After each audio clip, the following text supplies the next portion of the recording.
ಒಂದು ಬಿಸಿಲಿಂದೆ ಒಂದು ಮಳೆ ವಿಪರೀತ ಕಾಟ ಕೊಡ್ತಾ ಇರೋ ಥರ ಬರ್ತದೆ. ನಾವಿಲ್ಲಿ ನಮ್ಮದೊಂದು ರೋಡ್ ಸರಿ ಮಾಡೋಣ ಅಂತ ಅಂದ್ಕೊಂಡ್ವಿ.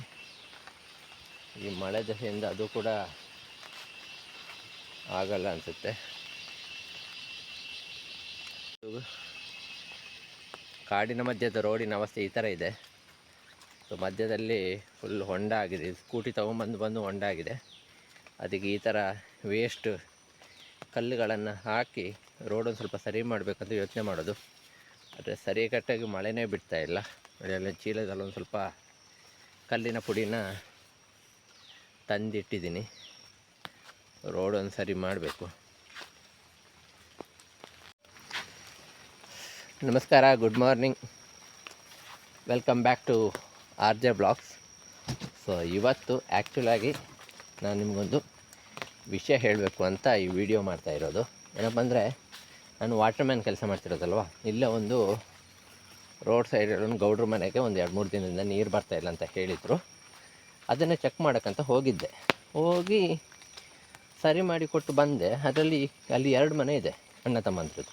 ಅದರಲ್ಲಿ ಒಂದು ಮನೆಗೆ ನೀರು ಬರ್ತದೆ, ಒಂದು ಮನೆಗೆ ನೀರು ಬರ್ತಿಲ್ಲ ಸರಿ ಮಾಡಿದ ಮೇಲೆ. ಮತ್ತೆ ಅವ್ರು ನನ್ನ ಕರೆದಿದ್ರು ಮಧ್ಯಾಹ್ನ, ಒಂದು ಸ್ವಲ್ಪ ಬಾ, ಏನಾಗಿದೆ ನೋಡೋಣ, ಇನ್ನೊಂದು ಸ್ವಲ್ಪ ಲೀಕೇಜ್ ಆಗ್ತಾಯಿದೆ ಅಂತ. ಹೋಗಿದ್ದೆ. ಆದರೆ ಹಿಂದಿನ ದಿನ ನಾನೇನು ಅಗಿತಾ ಇದ್ನಲ್ಲ, ಆವಾಗ ಅವರ ಹತ್ರ ಹೀಗೆ ಜೇನು ಕೃಷಿ ಬಗ್ಗೆ ಹೇಳ್ತಾ ಇದ್ದೆ. ನನಗೂ ಜೇನು ಕೃಷಿ ಮಾಡಬೇಕು, ಒಂದು 3-4 ಬಾಕ್ಸ್ ತಂದು ಇಡಬೇಕು ಮನೆಯಲ್ಲಿ, ಕಲಿಬೇಕದನ್ನ ಅಂತ.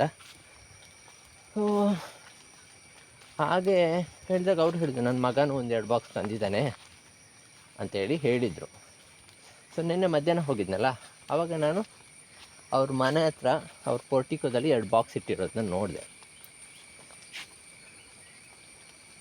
ಸೊ ಅದು ಹೇಗೆ ಅಂದರೆ, ಬಾಕ್ಸ್ ಇಟ್ಟಿದ್ದಾರೆ, ಆದರೆ ಅದರಲ್ಲಿ ಫುಲ್ಲು ಇರುವೆಗಳಿತ್ತು. ಕೆಳಗಿಂದ ಮೇಲೆ ಇರುವೆಗಳು ಹತ್ತುತ್ತಾ ಇತ್ತು. ಒಳಗೆ ಕೂಡ ಇರುವೆಗಳು ಸೇರಿಕೊಂಡಿತ್ತು.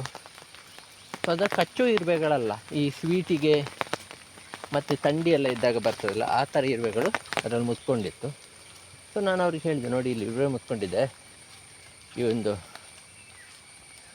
ಜೇನುಗೂಡಿನ ಸ್ಟ್ಯಾಂಡ್ ಮಧ್ಯದಲ್ಲಿ ಒಂದು ಪ್ಲೇಟ್ ಥರ ಇರುತ್ತೆ, ಅದಕ್ಕೆ ನೀರು ಹಾಕಬೇಕು, ಅದಕ್ಕೆ ನೀರು ಹಾಕಿಡಿ, ಆವಾಗ ಇರುವೆ ಮೇಲೆ ಬರಲ್ಲ ಅಂತ. ಸೊ ಅವ್ರು ಹೇಳಿದರು, ನಾವು ಮೊದಲು ಹಾಕ್ತಾಯಿದ್ವಿ, ಈಗ ಮೊನ್ನೆಯಿಂದ ಹಾಕಿರಲಿಲ್ಲ ಅಂದ್ರೆ. ಅದೇನಂದರೆ ರೆಗ್ಯುಲರಾಗಿ ನೋಡಿ ಹಾಕ್ತಾ ಇರಬೇಕು ನೀರು. ಹಾಗೆ ನೀರು ಹಾಕಿದ್ರು ಅವರು. ಆಮೇಲೆ ನಂಗೆ ಹೇಳಿದರು, ಸ್ವಲ್ಪ ಬಾಕ್ಸನ್ನು ಎತ್ತು ಅಂತ ಹೇಳಿದರು. ನನಗೆ ಬರೀ ಫಸ್ಟ್ ಟೈಮು ಬಾಕ್ಸ್ ಓಪನ್ ಮಾಡಿದೆ. ಆದರೆ ಸುಮಾರು 6 ತಿಂಗಳಾಗಿತ್ತಂತೆ ತಂದು.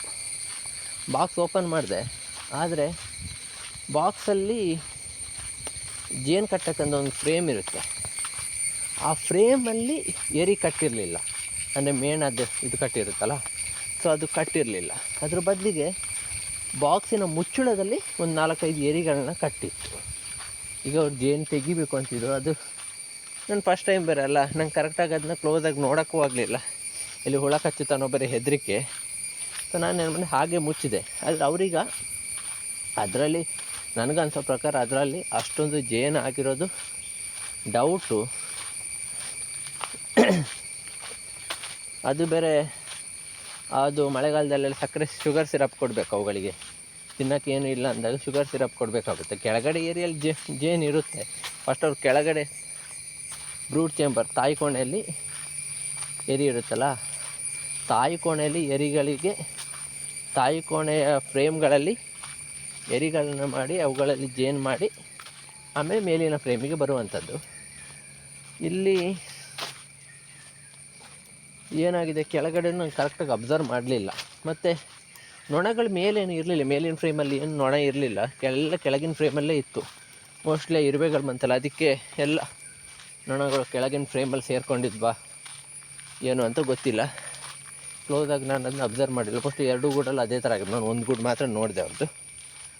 ಸೊ ನಾನಿವತ್ತು ಈ ವಿಷಯಗಳನ್ನ ಯಾಕೆ ಪೀಠಿಗೆ ಹಾಕಿ ಹೇಳ್ತಾ ಇದ್ದೀನಿ ಅಂದರೆ, ಇವತ್ತು ನಾನು ನಿಮ್ಮ ಹತ್ರ ಮಾತಾಡೋಕ್ಕೆ ಬಂದಿರುವಂಥದ್ದು ಜೇನು ಸಾಕಾಣಿಕೆ ಬಗ್ಗೆ. ನಾನು ಕೂಡ ಹೋದ ವರ್ಷವೇ ಯೋಚನೆ ಮಾಡಿದೆ ಜೇನು ಒಂದು 4 ಬಾಕ್ಸ್ ತಂದಿಡಬೇಕು ಅಂತ. ಹೋದ ವರ್ಷ ನನಗೆಲ್ಲ 4 ಬಾಕ್ಸ್ ತಂದಿದ್ದರೆ ಈ ವರ್ಷ ಒಂದು 4 ಬಾಕ್ಸ್ ತಂದು ಟೋಟಲ್ ಒಂದು 8 ಬಾಕ್ಸ್ ಆಗ್ತಾಯಿತ್ತು. ನನಗೊಂದು ಸ್ವಲ್ಪ ಕಲಿಯೋಕ್ಕೆ ಸಿಗ್ತಾಯಿತ್ತು. ಆದರೆ ಹೋದ ವರ್ಷ ನನಗೆ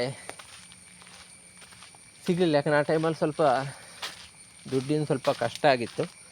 ಸೊ 4 ಬಾಕ್ಸ್ ಬಿಟ್ಟು 2 ಬಾಕ್ಸ್ ಇತ್ತು ತಗೊಂಡು ಹೋಗು ಅಂತ ನನಗೆ ಅಲ್ಲಿ ಆಫೀಸಿಂದ ಫೋನ್ ಮಾಡಿದರು. ನಾನು ಹೋಗಿ ದುಡ್ಡು ಅಡ್ಜಸ್ಟ್ ಮಾಡ್ಕೊಂಡು ಹೋಗೋಷ್ಟೊತ್ತಿಗೆ ಜಾಸ್ತಿ ಏನು ಅಮೌಂಟ್ ಇಲ್ಲ, ಆದರೂ ಸಹ ಸ್ವಲ್ಪ ₹1 ಒಂದೊಂದು ಸರ್ತಿ ಕಷ್ಟ ಆಗುತ್ತೆ. ಹಾಗಿದ್ದಾಗ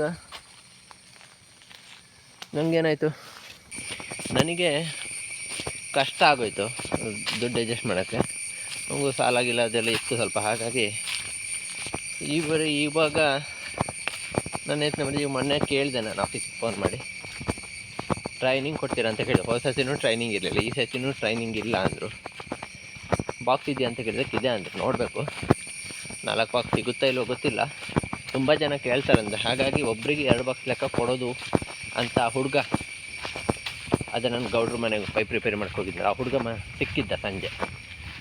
ಅವನು ಹೇಳ್ದ ಹಿಂಗೆ ನಂಗೊಂದು 4 ಬಾಕ್ಸ್ ತರಬೇಕು ಅಂದಾಗ ಅವನು ಹೇಳ್ದ 2 ಬಾಕ್ಸ್ ಕೊಡೋದಣ್ಣ ಒಬ್ಬರಿಗೆ, ತುಂಬ ಜನ ಕೇಳ್ತಾರೆ, ಉಳಿದ್ರೆ ಆಮೇಲೆ ಬೇಕಾದ್ರೆ ಕೊಡ್ತಾರೆ ಕೇಳಿದರೆ, ಈಗ ಸ್ಟಾರ್ಟಿಂಗಲ್ಲಿ 2 ಕೊಡೋದಂತೆ ಅಂದರು. ನನಗೆ 2 ಕೊಟ್ಟರು ಅಂತ ಹೇಳಿದ.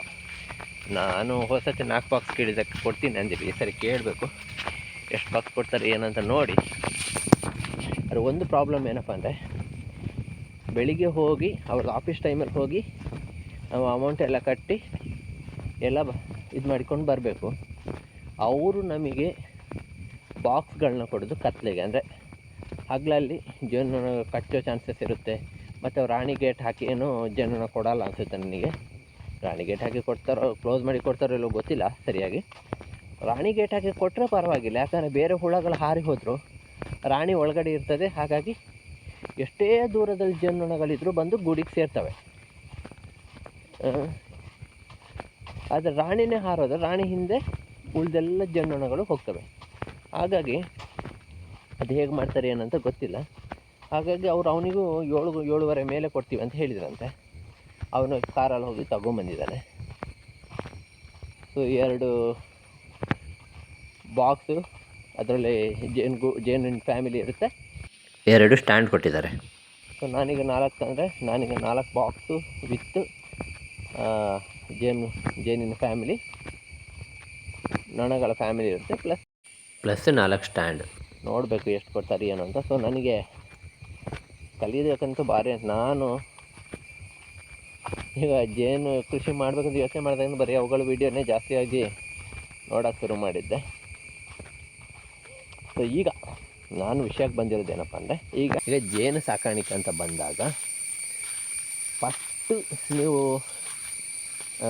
ಈ ಎಂಥ ಹಾರ್ಟಿಕಲ್ಚರ್ ಡಿಪಾರ್ಟ್ಮೆಂಟ್ ಅವ್ರದ್ದು ವೀಡಿಯೋಸ್ ನೋಡಿದ್ರು, ಅಥವಾ ಮೇಯ್ನಾಗಿ ಜೇನು ಸಾಕಾಣಿಕೆ ಬಗ್ಗೆ ಗೊತ್ತಿರ್ತದೆ ಅವ್ರದ್ದೆಲ್ಲ ನೀವು ವೀಡಿಯೋಸ್ ನೋಡಿದೆ. ಸ್ಟಾರ್ಟಿಂಗ್ ಅವರು ಹೇಳೋದು ಜೇನಿನ ಪ್ರಭೇದಗಳ ಬಗ್ಗೆ ಹೇಳ್ತಾರೆ. ಅದೇ ಜೇನಲ್ಲಿ ಎಷ್ಟು ಪ್ರಭೇದ ಇದೆ, ಅದರಲ್ಲಿ ಯಾವುದನ್ನು ಸಾಕ್ಬೋದು ಯಾವುದನ್ನು ಸಾಕಬಾರ್ದು ಅಂತ. ಜೇನಲ್ಲಿ ಟೋಟಲಾಗಿ 5 ಪ್ರಭೇದ ಇರುತ್ತೆ. ಹೆಜ್ಜೇನು, ಕೋಲು ಜೇನು, ತುಡುಬೆ ಜೇನು, ಮೊಜೆಂಟಿ ಜೇನು ಮತ್ತು ಎಪಿಯಸ್ ಮೆಲಿಫರಸ್ ಅಂತ. ಸೊ ಎಪಿಯಸ್ ಮೆಲಿಫರಸ್ ಬಗ್ಗೆ ನನಗೆ ಗೊತ್ತಿಲ್ಲ. ಮತ್ತು ಹೆಜ್ಜೇನು, ಕೋಲು ಜೇನು ಹೇಗಪ್ಪ ಅಂದರೆ, ಅದು ಓಪನ್ ಸ್ಪೇಸಲ್ಲಿ ಇರೋಂಥ ಮರಗಳಲ್ಲಿ ಜಾಸ್ತಿ ಆಗಿರ್ತದಲ್ಲ, ಅದನ್ನು ಬಾಕ್ಸ್ಗಳಲ್ಲಿ ಬಂದ್ ಮಾಡಿ ಸಾಕೋದು ಕಷ್ಟ. ಮತ್ತು ಅದು ಕಚ್ತವೆಲ್ಲ, ಏನಾದ್ರು ಹೆಚ್ಚು ಕಮ್ಮಿ ಆದರೆ ಕಚ್ಚಿದ್ರೆ ತುಂಬ ಡೇಂಜರು. ಹಾಗಾಗಿ ಅವುಗಳನ್ನ ಸಾಕೋದಕ್ಕೆ ಸರ್ಕಾರ ಪ್ರೋತ್ಸಾಹ ಕೊಡೋದಿಲ್ಲ. ಇನ್ನು 3 ಜೇನಿದೆಯಲ್ಲ, ತುಡುಬೆ ಜೇನು, ಮೊಜೆಂಟಿ ಜೇನು ಮತ್ತು ಎಪಿಯಸ್ ಮೆಲಿಫರಸ್, ಇವುಗಳನ್ನ ಸಾಕೋದಕ್ಕೆ ಸರ್ಕಾರ ಪ್ರೋತ್ಸಾಹ ಕೊಡೋದು. ಅದರಲ್ಲೂ ಹೆಚ್ಚಾಗಿ ತುಡುಬೆ ಜೇನನ್ನು ಸಾಕೋದಕ್ಕೆ ಸರ್ಕಾರ ಪ್ರೋತ್ಸಾಹ ಕೊಡುತ್ತೆ. ಸೊ ಅದ್ರ ಪ್ರಕಾರ ಸಬ್ಸಿಡಿ ಕೂಡ ಸರ್ಕಾರ ಕೊಡುತ್ತೆ. ಸೊ ಸಬ್ಸಿಡಿಯಲ್ಲಿ ನೀವು ಸಬ್ಸಿಡಿ ಬೇಡ ನಮಗೆ ಫುಲ್ಲು ಅಮೌಂಟ್ ಕೊಟ್ಟು ತಗೊಳ್ತೀನಿ ಅನ್ನೋದಾದರೆ 4,500 ಆಗುತ್ತೆ ಒಂದು ಬಾಕ್ಸು ವಿತ್ ಜೇನಿನ ಫ್ಯಾಮಿಲಿ, ಒಂದು ಫ್ರೇಮು. ಆದರೆ ನೀವು ಸಬ್ಸಿಡಿ ಮೂಲಕ ತಗೊಳ್ಳೋದಾದರೆ ನಿಮಗೆ 1,120, ನೀವು ಸಬ್ಸಿಡಿ ಮೂಲಕ ತಗೊಳ್ಳೋದಾದರೆ 1,125 ರೂಪಾಯಿ ಆಗುತ್ತೆ ಒಂದು ಬಾಕ್ಸಿಗೆ. ಸೊ ನಾನು 4 ಬಾಕ್ಸನ್ನು ನಂಗೆ 4,500 ರೂಪಾಯಿ ಆಗುತ್ತೆ.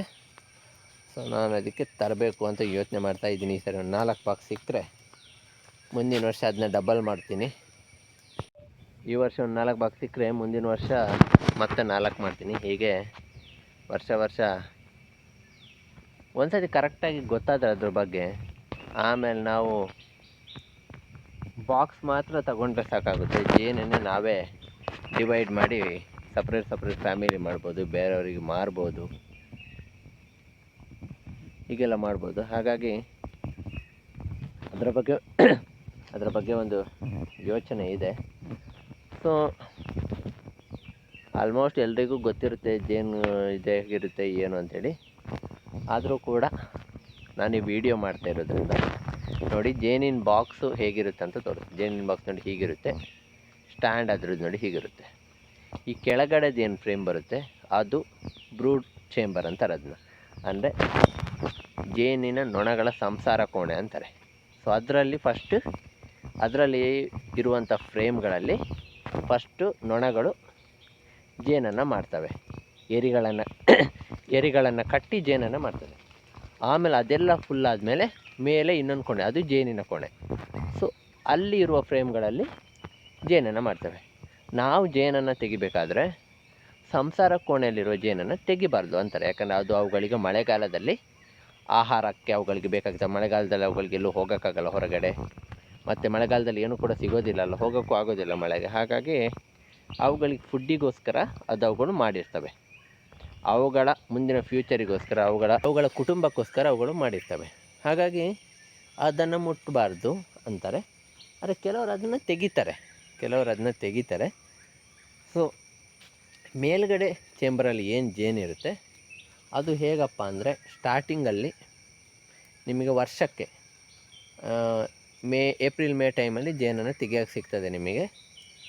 ಸೊ ವರ್ಷಕ್ಕೆ ನಿಮಗೆ 5ರಿಂದ 10 kg ಕರೆಕ್ಟಾಗಿ ಮಾಡಿದರೆ 5ರಿಂದ 10 kg ತನಕ ಜೇನನ್ನು ತೆಗಿಬೋದು ಒಂದು ವರ್ಷಕ್ಕೆ. ಒಂದು ಗೂಡಲ್ಲಿ ನಿಮಗೆ ಒಂದು ವರ್ಷಕ್ಕೆ 10 kg ಅಷ್ಟು ಜೇನನ್ನು ತೆಗಿಬೋದು. ಸ್ಟಾರ್ಟಿಂಗಲ್ಲೂ ಅಷ್ಟು ಸಿಗೋಲ್ಲ, 5-6 kg ಸಿಗ್ಬೋದು. ಆಮೇಲೆ ಹೋಗ್ತಾ 10 ಈ ಥರ ತೆಗಿಬೋದು. ಆಮೇಲೆ ಇನ್ನೆಂತ, ಮಳೆಗಾಲದಲ್ಲಿ ಅದೇ ಹೇಳಿದ್ರೆ ಮಳೆಗಾಲದಲ್ಲಿ ಅವುಗಳಿಗೆ ಆಹಾರದ ಕೊರತೆ ಇರುತ್ತೆ. ಹಾಗಾಗಿ ಅವುಗಳು ಆ ಬ್ರೂಡ್ ಚೇಂಬರಲ್ಲಿ ಫುಡ್ಡನ್ನು ಇಟ್ಕೊಳ್ಳೋದು. ಸೊ ಒಂದು ವೇಳೆ ಅದು ಸಾಕಾಗುತ್ತಾ ಇಲ್ವಾ ಅನಿಸಿದಾಗ ನಾವೆಂತ ಮಾಡಬೇಕು, ಮಳೆಗಾಲದಲ್ಲಿ ಹೆಚ್ಚಾಗಿ ವಾರಕ್ಕೊಮ್ಮೆ ಅಥವಾ 10 ದಿನಕ್ಕೊಮ್ಮೆ ಸಕ್ಕರೆ ನೀರನ್ನು ಕೊಡಬೇಕಿತ್ತು. 1 ಲೋಟ ಸಕ್ಕರೆಗೆ 1 ಲೋಟ ನೀರನ್ನು ಹಾಕಿ ಅದನ್ನು ಕರಗಿಸಿ ಅವುಗಳನ್ನು ಒಂದು ಕಪ್ಪಿನಲ್ಲಿ ಇಡಬೇಕಾಗುತ್ತೆ. ವಾರಕ್ಕೊಂದ್ಸತಿ ಹೋಗಿ ಚೆಕ್ ಮಾಡಿ. ಮಳೆಗಾಲದಲ್ಲಿ ಜಾಸ್ತಿ ಏನು ಕೆಲಸ ಇರೋದಿಲ್ಲ ಜೇನುನೊಣದ ಬಗ್ಗೆ. ವಾರಕ್ಕೊಂದ್ಸತಿ ಹೋಗಿ ಚೆಕ್ ಮಾಡೋದು, ಇರುವೆಗಳು ಬರ್ತಾ ಇದ್ದಾವ, ಏನಾದ್ರು ಕಣಜದ ಹುಳಗಳ ಕಾಟ ಇದೆಯಾ, ಹೀಗೆ ಅದ್ರ ಬಗ್ಗೆ ಸ್ವಲ್ಪ ನೋಡಿಕೊಂಡ್ರೆ ಸಾಕಾಗುತ್ತೆ. ಅದು ಬಿಟ್ಟರೆ ಬೇರೆ ಏನು ಮಳೆಗಾಲದಲ್ಲಿ ಕೆಲಸ ಇರೋಲ್ಲ. ಒಂದು 10 ದಿನಕ್ಕೊಂದ್ಸತಿ ಅವುಗಳಿಗೆ ಸಕ್ಕರೆ ಪಾಕ, ಅವುಗಳು ಬೇಗ ಖಾಲಿ ಮಾಡ್ತಾವೆ ಅವುಗಳನ್ನ. ಹಾಗಂತೇಳಿ ಪ್ರತಿ ಸತಿ ಇಡೋದಲ್ಲ, 10 ದಿನಕ್ಕೊಮ್ಮೆ ಸಕ್ಕರೆ ಪಾಕ ಇಟ್ಟರೆ ಸಾಕು.